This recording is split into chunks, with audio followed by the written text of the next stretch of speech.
Hello ناظرین، میں ہوں آپ کو ہوسٹ محمد عرفان اور آپ دیکھ رہے ہیں فخر نیوز۔ میں اس وقت موجود ہوں چکوال کے اکلوتے ریلوے اسٹیشن کی، جس کی 39 سالہ خستہ حالی کسی سے ڈھکی چھپی نہیں۔ کھنڈرات کا منظر پیش کر رہا ہے یہ ریلوے اسٹیشن ناظرین۔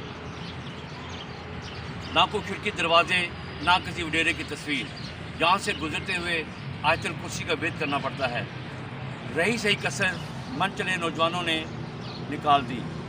ناظرین، مسلم لیگ نون کا گھر کئی دہائیوں سے چکوال پر راج کرتا رہا، مگر اس ٹائم اس کی پٹری کو پونے دانے بیچ کر آنکھ اوجل پہاڑ اوجل والا معاملہ اس کے ساتھ ہوا۔ اس کے بعد پی پی کا دور آیا، انہوں نے بھی 3 سال کھایا اور کمایا۔ بات اگر ہم کریں جب مشرف کی دور میں نام نہاد شیخ رشید کی تختی پر عوام الناس کو کافی جو ہے ان کو امید کی گرن جاگی، مگر شیخ رشید نے بھی اپنی باتوں سے کھایا اور کمایا۔ اس کے بعد آنے والی حکومت پی ٹی آئی نے 3 سال بھی ایسے اس کو بے یار و مددگار گزار دیا اور یہ وہیں کہ وہیں ناظرین۔ اب آنے والی حکومت انتخابات میں جو بھی حکومت آتی ہے، امید ہے کہ وہ اس کو بحال کر کے چکوال کے جو عوام ہے اس کو ایک تحفہ دیں گے۔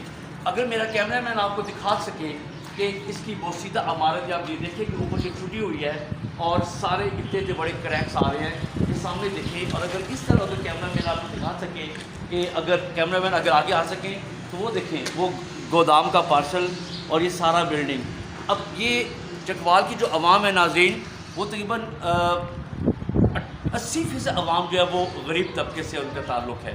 تو حکومت اور اعلیٰ حکام بالا سے بھی اپیل ہے کہ اس کو بحال کر کے عوام کو، اسپیشلی چکوال کے لوگوں کو ایک اچھا سا تحفہ دیں۔ امید ہے کہ جو ہمارے آنے والی حکومت جو بھی ہوئی، انشاءاللہ وہ اس طرح بھی ضرور اس کی نظر ثانی کرے گی۔ اس امید کے ساتھ اجازت چاہیں گے، انشاءاللہ ملتے ہیں آپ کو ایک نئے فلم کے ساتھ، نئے سبجیکٹ کے ساتھ۔ دیکھتے رہیں فخر نیوز۔ اللہ حافظ۔